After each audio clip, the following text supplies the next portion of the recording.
السلام علیکم ورحمۃ اللہ وبرکاتہ، نحمده ونصلی علی رسولہ الکریم، اما بعد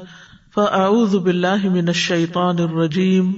بسم اللہ الرحمن الرحیم، رب اشرح لی صدری ویسر لی امری واحلل عقدۃ من لسانی یفقہوا قولی، قل یا عبادی الذین اسرفوا علی انفسہم لا تقنطوا من رحمۃ اللہ ان اللہ یغفر الذنوب جمیعا انہ هو الغفور الرحیم۔ کہہ دیجئے اے میرے بندو جنہوں نے اپنی جانوں پر زیادتی کی، اللہ کی رحمت سے نا امید نہ ہونا، بے شک اللہ سب کے سب گناہ بخش دیتا ہے،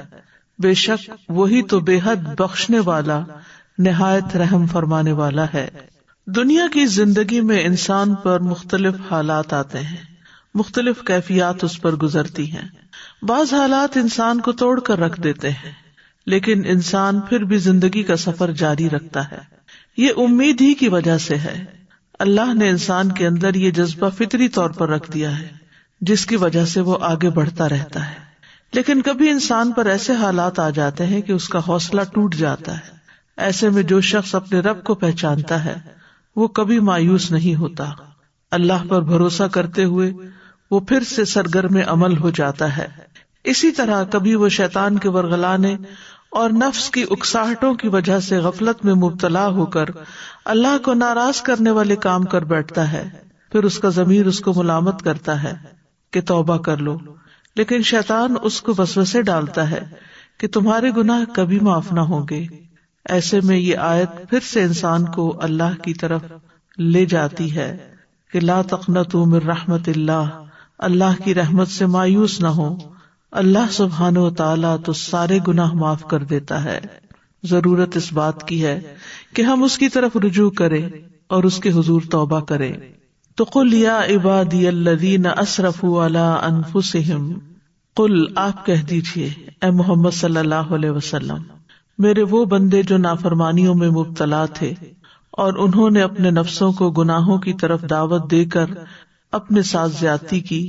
ان سے کہہ دیں کہ گناہوں کی کثرت کی وجہ سے اللہ کی رحمت سے مایوس نہ ہو۔ جو توبہ کر لے گا اور اپنے گناہوں سے رجوع کر لے گا، وہ گناہ خواہ کیسے ہی ہوں، کتنے ہی ہوں، اللہ سب گناہوں کو معاف کر دے گا۔ بے شک وہ اپنے ان بندوں کو جو اپنے گناہوں کی توبہ کرتے ہیں ان کو معاف کرنے والا ہے، ان پہ رحم کرنے والا ہے۔ ابن عباس کہتے ہیں کہ مشرکین میں سے کچھ لوگوں نے دور جاہلیت میں بے گناہ لوگوں کو قتل کیا تھا اور بکثرت زنا کرتے رہے تھے۔ وہ محمد صلی اللہ علیہ وسلم کے پاس آئے اور عرض کیا کہ آپ جو کہتے ہیں اور جس کی دعوت دیتے ہیں وہ یقیناً اچھی چیز ہے، لیکن اگر آپ ہمیں اس بات سے آگاہ کر دیں کہ اب تک ہم نے جو گناہ کیے ہیں کیا وہ معافی کے قابل ہیں، تو اللہ تعالیٰ نے یہ آیات نازل فرمائی، والذین لا يدعون مع اللہ الہا آخر ولا يقتلون النفس التي حرم اللہ الا بالحق ولا يزنون، اور وہ لوگ اللہ کے ساتھ کسی دوسرے کو معبود نہیں پکارتے، کسی جان کو ناحق قتل نہیں کرتے جس کا اللہ نے قتل کرنا حرام کیا ہے مگر حق کے ساتھ، اور نہ وہ زنا کرتے ہیں۔ اور یہ آیت بھی نازل ہوئی، قل یا عبادی الذین اسرفوا علی انفسہم لا تقنطوا من رحمت اللہ، تو ان لوگوں کے اندر ایک حوصلہ پیدا ہوا۔ یہ آیت قرآن مجید کی سب سے زیادہ امید دلانے والی آیت ہے۔ ابو الضحیٰ بیان کرتے ہیں کہ مسروق اور شتیر بن شکل مسجد میں اکٹھے ہو گئے تو مسجد کے سب حلقے ان دونوں کی طرف سے مٹائے۔ اس پر مسروق نے کہا کہ میں سمجھتا ہوں کہ یہ لوگ ہمارے پاس کوئی اچھی بات سننے کو ہی جمع ہوئے ہیں، یا تو آپ عبداللہ سے روایت کریں اور میں تصدیق کروں، یا میں عبداللہ سے روایت کروں اور آپ میری تصدیق کریں۔ انہوں نے کہا اے ابو عائشہ آپ روایت کریں۔ انہوں نے کہا کیا آپ نے عبداللہ سے یہ بھی سنا ہے کہ قرآن میں کوئی آیت نہیں جس میں اس سے زیادہ شدید توکل ہو، یا عبادی الذین اسرفوا علی انفسہم لا تقنطوا من رحمت اللہ؟ انہوں نے کہا ہاں میں نے ابھی سنا ہے، یعنی یہ آیت سب سے زیادہ اللہ پہ بھروسہ اور توکل کروانے والی ہے۔ اس آیت میں بنیادی طور پر اللہ سبحانہ وتعالیٰ ان سب لوگوں کو جو اللہ سے دور ہیں، جنہوں نے کفر کیا یا شرک کیا یا نافرمانیاں کی، ان کو توبہ اور اللہ کی طرف رجوع کی دعوت دیتے ہیں، کیونکہ اس میں بیان کیا گیا ہے کہ جو شخص گناہوں سے توبہ کرے اللہ اس کے سارے گناہوں کو معاف کر دیتا ہے، خواہ وہ گناہ کتنے ہی بڑے کیوں نہ ہو یا کوانٹٹی بھی کتنی زیادہ کیوں نہ ہو، سمندر کی جھاگ کی طرح ہی زیادہ کیوں نہ ہو۔ تو اس آیت میں سبھی لوگ مراد ہیں، چاہے نان مسلمز ہو یا مسلمز ہو،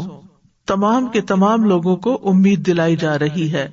قل یا عبادی الذین اسرفوا علی انفسہم۔ امام شوکانی کہتے ہیں کہ جان لو یہ آیت اللہ کی کتاب میں سب سے زیادہ امید دلانے والی ہے، کیونکہ یہ سب سے بڑی خوشخبری پر مشتمل ہے۔ کیونکہ ایک تو یہ کہ اللہ نے بندوں کو شرف بخشتے ہوئے ان کو مزید خوشخبری دیتے ہوئے ان کو اپنی ذات کی طرف منسوب کیا ہے، یعنی عبادی کہا ہے، حالانکہ وہ گناہگار بندے ہیں پھر بھی اللہ ہی کے بندے ہیں۔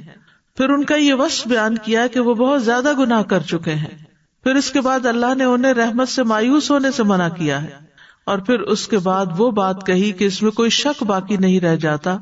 اور اس کے سننے کے بعد کسی قسم کا کوئی برا گمان دل میں داخل نہیں ہوتا،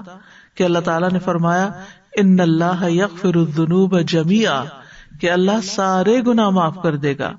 اللہ سبحانہ وتعالیٰ اپنے بندوں کو خوبصورت انداز میں یہاں مخاطب کر رہے ہیں۔ قشیری اس آیت کی تفسیر میں کہتے ہیں یا عبادی سے اطاعت گزاروں نے یہ امید لگائی کہ اس سے وہی لوگ مقصود ہیں، تو انہوں نے اپنے سر خوشی سے بلند کر لیے، اور اس آیت کو سن کر نافرمان لوگوں نے اپنے سر جھکا لیے۔ انہوں نے کہا کہ ہم کون ہیں یہاں تک کہ ہمیں اللہ اس طرح کی بات کہے، یعنی اللہ تعالیٰ نے ہم سے خطاب کیا ہے۔ تو اس کے بعد اللہ تعالیٰ نے فرمایا الذین اسرفوا، تو صورتحال تبدیل ہو گئی، تو وہ لوگ جنہوں نے سر جھکائے تھے ان کی حوصلہ افزائی ہو گئی اور ان کی ذلت ختم ہو گئی، اور جن لوگوں نے اپنے سر بلند کیے تھے انہوں نے اپنے سر جھکا لیے اور ان کا دبدبہ ختم ہو گیا۔ پھر اللہ نے اس تقسیم کے بارے میں اس حیرت کو ختم کر دیا جس کی وجہ سے ان کی امید بہت زیادہ ہو گئی۔ تو اللہ تعالیٰ نے فرمایا الا انفسہم،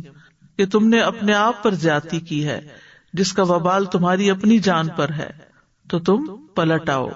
یعنی بیسیکلی اللہ سبحانہ تعالیٰ اس آیت میں لوگوں کو اللہ کی طرف پلٹنے اور رجوع کرنے کی طرف ابھار رہے ہیں۔ اور پھر اس ملک سے یہ بھی پتہ چلتا ہے کہ جو شخص بھی لوگوں کو دین کی دعوت دے رہا ہو اس کے لیے لازم ہے کہ وہ ان کے اندر امید پیدا کرے، ان کو اتنا خوف نہ دلائے کہ جس کی وجہ سے وہ اور زیادہ اللہ سے دور ہو جائیں۔ اور پھر یہاں پر یہ جو لفظ اسراف استعمال ہوا ہے، اسراف کہتے ہیں ہر چیز میں حد سے آگے بڑھ جانا، اور عام طور پر اس کا مشہور استعمال جو ہے وہ مال خرچ کرنے میں حد سے زیادہ بڑھ جانے میں آتا ہے۔ یعنی اسراف کا مطلب ہم انسٹنٹلی لیتے ہیں کہ حد سے زیادہ مال خرچ کر لینا، جیسے قرآن مجید میں آتا ہے یا بنی آدم خذوا زینتکم عند کل مسجد وکلوا واشربوا ولا تسرفوا انہ لا یحب المسرفین۔ اے آدم کی اولاد، ہر نماز کے وقت اپنی زینت لے لو اور کھاؤ اور پیو اور حد سے نہ گزرو، بے شک وہ حد سے گزرنے والوں سے محبت نہیں کرتا۔ لیکن بنیادی طور پر اسراف سے مراد نافرمانیاں اور برائیاں کرنا اور ان کے ارتکاب میں حد سے بڑھنا، یعنی اسراف بیسیکلی کیا، حد سے بڑھنا، چاہے مال خرچ کرنے میں ہو چاہے گناہ کرنے میں ہو۔ اور یہاں گناہگار مومنوں کو کہا جا رہا ہے کہ جنہوں نے اپنی جانوں پر ظلم کیا، یعنی اللہ تعالیٰ کی نافرمانی کر کے، تو وہ لا تقنطوا من رحمت اللہ کی رحمت سے مایوس نہ ہو جاؤ اور اپنے آپ کو ہلاک نہ کر ڈالو کہ کہیں یہ کہنے لگو کہ ہمارے گناہ بہت زیادہ ہیں، ہمارے عیب بہت بڑھ گئے ہیں، ہم اپنے آپ سے ڈس اپوائنٹ ہو گئے ہیں اور کوئی طریقہ نہیں کہ جس سے ہم ٹھیک ہو سکیں، ہم شاید کبھی بھی نہ سدھریں، اور اس طرح وہ اللہ کی نافرمانی پر اڑے رہیں۔ تو یہ باتیں نہیں کرنی چاہیے۔ انسان کوشش کرتا رہے اور اللہ کی طرف بار بار پلٹتا رہے، اور پھر اپنے رب کو ان ناموں سے پکارے جو اس کے جود و کرم پر دلالت کرتے ہیں، کیونکہ اللہ سبحانہ تعالیٰ سارے ہی گناہ معاف کر دیتا ہے۔ اللہ تعالیٰ شرک کو بھی معاف کر دیتا ہے، جو کوئی توبہ کرتا ہے پلٹتا ہے اس کی طرف، قتل، زنا، سود خوری، ظلم وغیرہ چھوٹے بڑے سارے گناہ بخش دیتا ہے۔ اور قنوت کہتے ہیں خیر اور رحمت سے بہت زیادہ مایوس ہونے کو۔ تو لا تقنطوا کا مطلب ہے کہ سخت مایوس نہ ہو، قنوت میں ایک مایوسی کی کیفیت ہوتی ہے، ڈپریشن کی کیفیت ہوتی ہے، کسی چیز کو پانے کی آرزو ختم ہو جاتی ہے. یعنی کہا جاتا ہے فلاں شخص اس چیز کو حاصل کرنے سے مایوس ہے، یعنی اپنے مقصد کو پانے میں اس کے لیے کوئی آرزو باقی نہیں رہی، کوئی ہوپ نہیں رہی، اس کے اندر کوئی جذبہ نہیں رہا کہ کچھ کرے، بلکہ بالکل گمسم ہو گیا ہے اور سب اچھے کام جو ہے وہ چھوڑ دیے. پھر اسی طرح مایوسی امید کے برعکس ہے، یعنی کسی چیز سے توقع ختم ہو جانا اور پکا یقین کر لینا کہ محرومی یقینی ہے، اور یہ عقیدہ بنا لینا کہ اللہ اسے کبھی معاف نہیں کرے گا، اللہ تعالیٰ اس کی توبہ قبول نہیں کرے گا کیونکہ اس کے خیال میں گناہ بہت زیادہ ہیں، اس کے گناہ تو معاف ہی نہیں ہو سکتے. تو جو شخص توبہ کی طرف نہیں آتا، آمادہ ہی نہیں ہوتا، وہ دراصل اپنے نفس سے مغلوب ہو جاتا ہے، اپنے آپ سے ہی ہار جاتا ہے. شیطان بھی اس پہ قبضہ جما لیتا ہے کیونکہ مایوس ہونے والے پر شیطان جلد حملہ کرتا ہے اور وہ اس کو اپنے قابو میں بھی لے لیتا ہے. اور بہت سے لوگوں کی ایسی کیفیت ہو جاتی ہے، کبھی کسی طرح کی مایوسی ہوتی ہے، کبھی کسی طرح کی. شیخ سعدی کہتے ہیں کہ اللہ کی رحمت سے مایوس ہونا بڑے بڑے ممنوعات میں سے ہے. اس کی 2 اقسام ہیں. نمبر 1، کفار کا اللہ کی رحمت سے مایوس ہو کر وہ سارے اسباب چھوڑ دینا جو اللہ کے قریب کرتے ہیں. اور نمبر 2، گناہگاروں کا اپنے گناہوں اور جرائم کی کثرت کے سبب اللہ کی رحمت سے مایوس ہونا، جو انہیں وحشت میں مبتلا کر کے ان کے دلوں پر حاوی ہو جاتے ہیں اور اس طرح ان کے دلوں میں مایوسی پیدا ہو جاتی ہے. تو یاد رکھیے، مایوسی کفر ہے. ہمارے دین میں مایوس ہونے کی مذمت کی گئی ہے. سورۃ یوسف میں آتا ہے، یعقوب علیہ السلام کا قول اس طرح بیان ہوا ہے کہ وہ کہتے ہیں انہ لا ییأس من روح اللہ الا القوم الکافرون. بے شک حقیقت یہ ہے کہ اللہ کی رحمت سے نا امید نہیں ہوتے مگر وہی لوگ جو کافر ہیں. یعنی جو اپنے رب کو